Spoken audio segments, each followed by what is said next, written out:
everyone and welcome back to this channel, and today I'm going to guide you through how to do mobile banking with Westpac. Now, the first thing you need to do if you're not already registered is to register for Westpac online banking. After that, if you're wondering how you register, you can usually register online or via the Westpac website or sometimes through the app itself during the initial setup. You typically need your Westpac card number or customer ID and will be guided to create a secure password.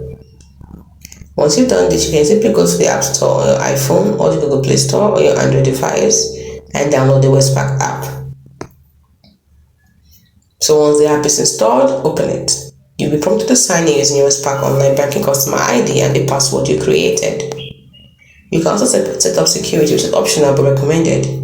The app may offer you options to set it up in a quicker and more secure way, such as a 4-digit passcode, fingerprint recognition, or facial recognition if your device supports it.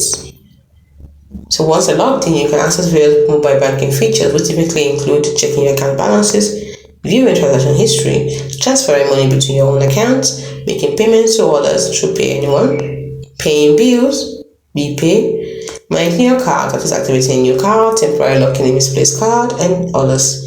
So it's as simple as that. Now, this guide I'm giving you covers the essential steps to get you started